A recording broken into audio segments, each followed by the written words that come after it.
I think one of the most painful things about breakups is that they often happen at the very time that we feel we were letting our guard down and being more of ourselves, revealing more of who we are or revealing more of our life. And when we get broken up with, in those moments, it is a particular kind of painful because it feels like we are being rejected at our core. A lot of us, when we date in the first few weeks and sometimes even months, it can feel like we're sending out our representative on our behalf to look as good as possible, sound as good as possible, be as easy as possible to be around, not bring any of the complications of our lives, our personalities to the table. And of course, all of this is a time when we feel quite insecure because deep down, we know there's more of me you don't know. There's more of my life and the reality of my life that you're not experiencing. And we're terrified that when they get to know all of that, that's going to be the point where they decide that we're not for them. So in that moment where we finally reveal more, where we finally get comfortable enough, relaxed enough, feel safe enough to say, this is me, this is my life. And that person says, I suddenly don't want this. It is like our worst fear coming true. So I wanted to talk about this idea.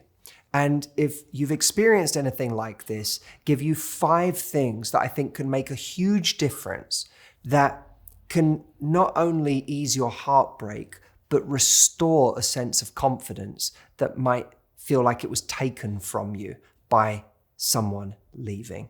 If you don't know me, I'm Matthew Hussey. I have been coaching people in their love lives for 17 years, helping them with both confidence and relational intelligence. While you're here, I would really appreciate you liking this video, subscribing to this channel, and hitting the notification bell so that the next time I release a video, you are among the first to find out. Okay, on to the video. I have 5 things that I want to say about this situation that I think are both going to alleviate some of the heartache you may feel and also help restore some of the confidence that you feel you may have lost. The first thing I want to say is that it's all data.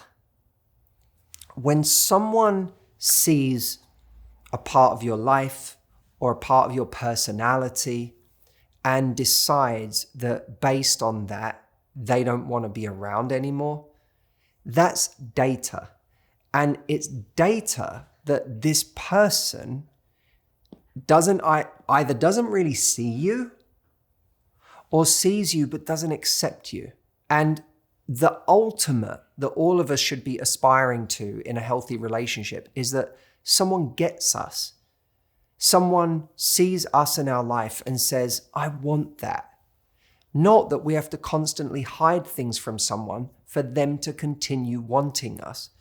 So rather than thinking this person was the right person and I blew it that weekend, when I took them home to my family or where we spent time together and I actually let them in on the way that my disability makes me tired or the way my chronic pain affects me, or I finally let them stay over for the weekend and they saw me caring for a sick relative that is the reality of my life, whatever it may be.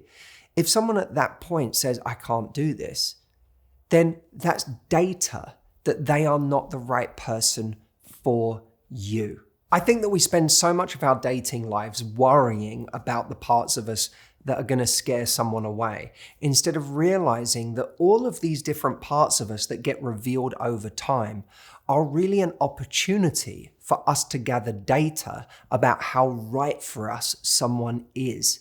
If we show a part of our lives, if we invite someone home for the weekend and they meet the family and they go, I can't do this, I'm out, then that's a crucial piece of data, especially if your family is really, really important to you. If they can't even stick around for that, or at least respect that relationship and say, you know what, God, you have a crazy family, but we'll figure it out. If they can't deal with that part of you, and it doesn't have to just be something external, it could be something internal, you revealing more about yourself, then that's a great data point that this person doesn't really see you and doesn't really accept you. That's really, really important to know. So many of us look at these moments that, feel like it all went wrong after that moment, after I revealed that thing, after I spoke that insecurity, after I introduced them to this part of my life, my reality of the fact that I am a single parent, the reality of the fact that I have a disability that can make life difficult for me sometimes and that I have to manage, or the reality that I'm looking after a sick relative. When we introduce people to a part of our lives like that, and then as a result, it looks like they bolted, that was the moment they broke up with us, we pinpoint that as the exact moment where somehow we screwed up. Where if I'd have just not introduced them to that, if I hadn't said that thing, then they would still be with me. I screwed up, or my situation is bad. Instead, we have to start flipping it and saying, that was a chance for me to see if this person really accepted me in my life. And if the answer is they didn't, then this isn't the right person for us. You didn't screw it up by introducing them to your life. You got the piece of data you needed to discover they weren't right for you. Number 2, in order to get that data on whether someone is right for us, we have to actually introduce someone to our real life. We should ask ourselves the question, why is it sometimes it's so long before I realize that someone doesn't actually want to sign up for my real life or my real personality? And the answer much of the time is because we took so long to close the gap between what I think of as our dating life and our real life. There's a big difference between the representative of ourselves and our life that we often send out on the first few dates or weeks or even sometimes months of dating, whose job it is to show us at our best all the time, to be as low maintenance as possible, to not bring any of the dramas of our life into the picture with a person, to keep them away from every crazy aunt and uncle and difficult challenge we have in our life, and just keep them in this bubble of romance where they can keep seeing us as this wonderful person to be around. But at a certain point, someone, if we're to determine whether they're really right for us, has to be brought into our real life and our real selves. I think of this as being epitomized by the difference between what we want and what we need. When we're only acting out of what we want, which is a shiny, charismatic, exciting, sexy person with lots of great stuff going on in their lives, we try to be what we think we need to be to attract that person. But when we're coming from what we need, we do something very different, because what we need is to feel loved and accepted. And you can only feel loved and accepted if you show who you really are.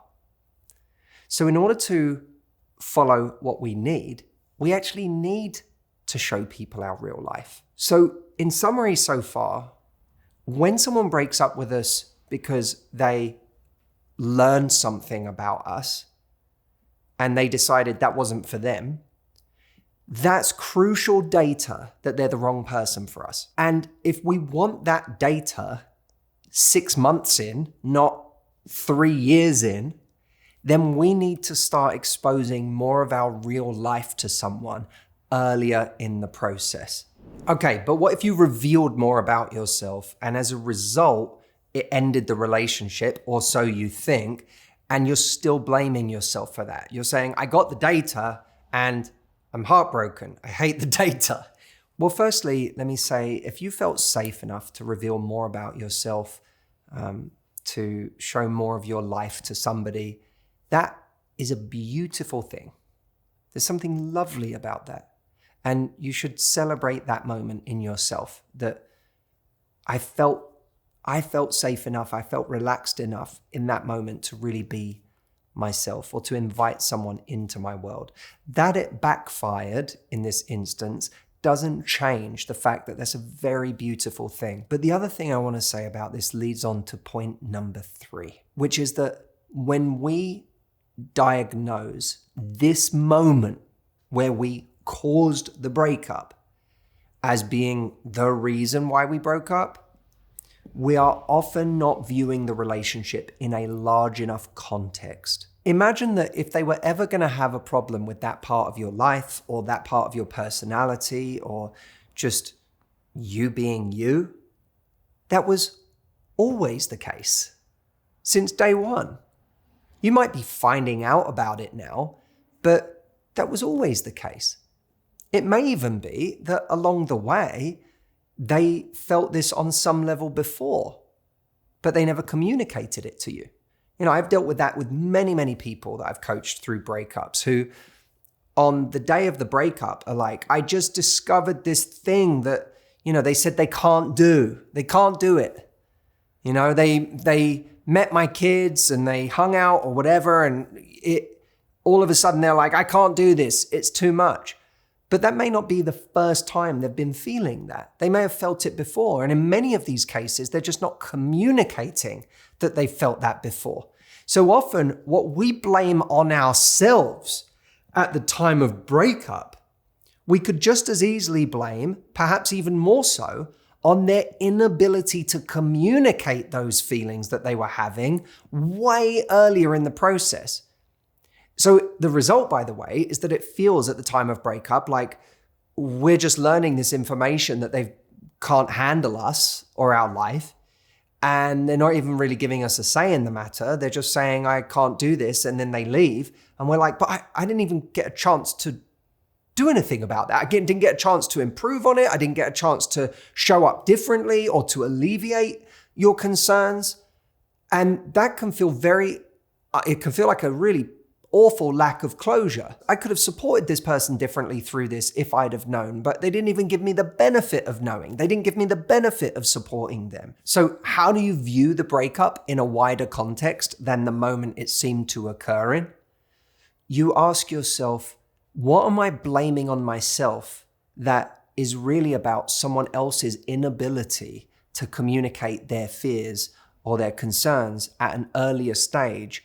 A stage where maybe I could have been a genuine teammate in helping alleviate those fears and concerns. And the second is to stop seeing it like we were wrong for that person on the day that they broke up with us because of something we did, but that they have been wrong for us all along.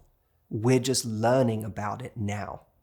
Hey guys, I'm interrupting my own video. How annoying, except what I'm interrupting it with is really, really good for you. If you have a question for me that you want to ask me right now, go to askmh.com and you can either speak your question to me and hear me answering your question in my voice with my content, or text the question and get a text response. It is called Matthew AI. It is brand new, it is revolutionary, and it is blowing people's minds. So go check it out. askmh.com is the link. Go ask your exact question right now, instead of waiting for me to make a video about your specific situation, which might not happen for another 7 years. All right, back to the video. Now, the fourth thing I want to say is a little bit more of an idea for you to play with for the future as opposed to something to do right now. We may be asking at this stage, well, what can I do about it if someone isn't communicating with me along the way? How do I account for the fact that someone might never speak about the things that they have a problem with or are not sure about, and then on the day that they break up with me is the first time I'm hearing about it? Well, we can't take responsibility for other people's inability to voice their fears or to express unmet needs that they have along the way. But what we can do is we can encourage conversation from our side about things that they may be living with as fears and anxieties about the relationship in their head.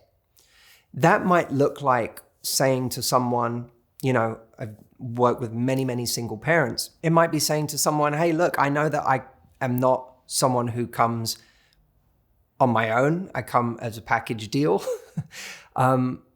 with a big life already.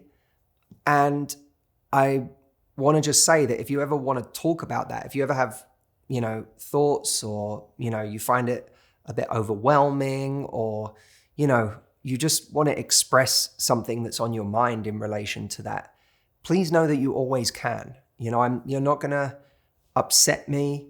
I have broad shoulders about it. I would rather we just talk about it if any part of you has that on your mind.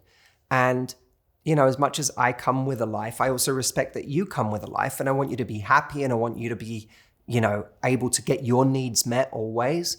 And, I want to be a teammate to you in that, but I can't be if, you keep it in, and vice versa. You can't be a great teammate to me if I keep things in. So just please know that you can always talk to me about that stuff.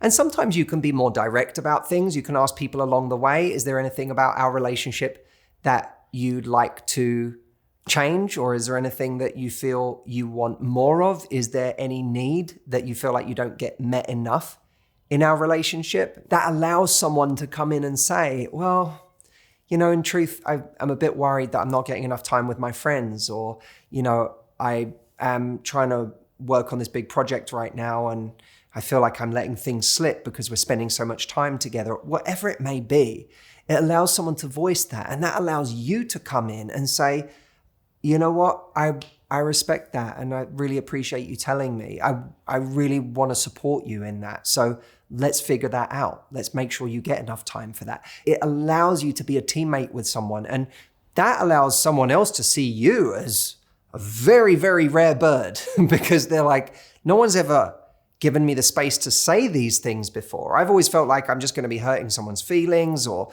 it's going to turn into an argument.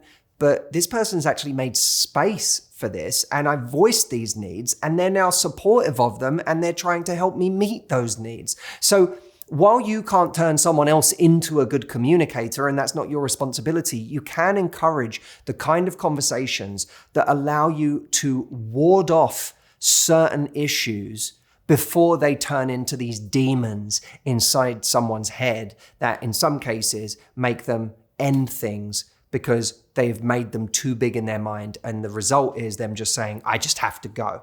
It's like the person who has the fear or the challenge in their head sees the other person in the relationship as the opposition.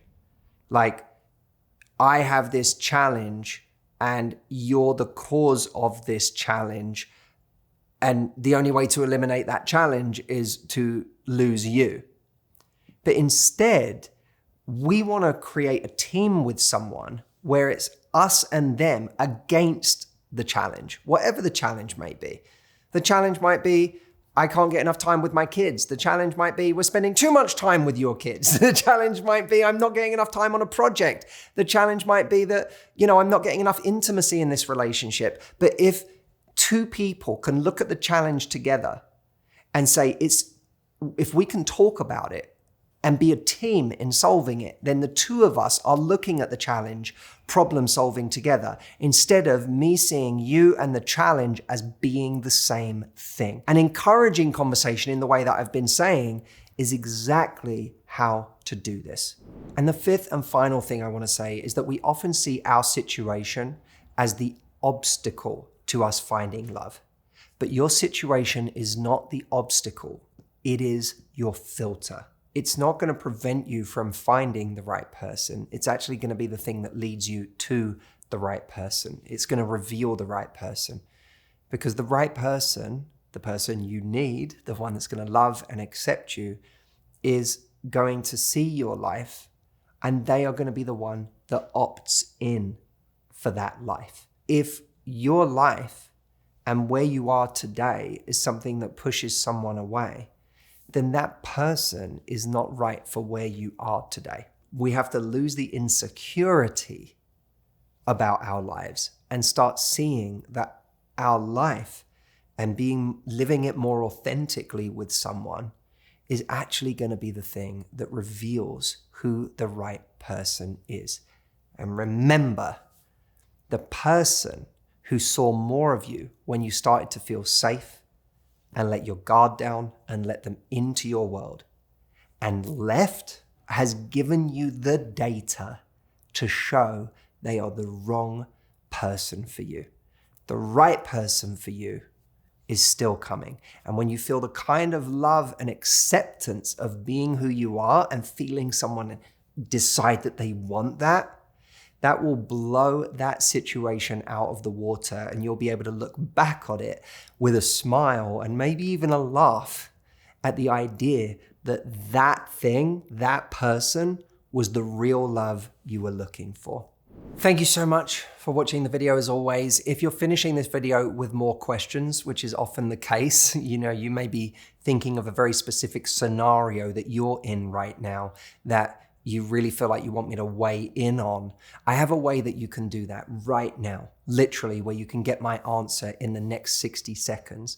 Go over to askmh.com because we have a brand new tool called Matthew AI where you can speak your question and you can take as long as you want and give as many details and as much context as you want, and you will hear my voice answering your question.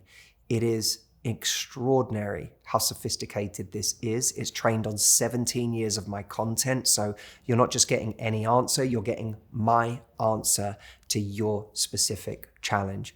If you're in pain, especially right now, I promise you that by the end of your conversation with Matthew AI, you are gonna feel a lot better than you do right now. So go to askmh.com and you can try it out. You can try it out for free, by the way. So there's no cost just to trying it. And let me know how you get on. I'll see you in the next video. Be well and love life.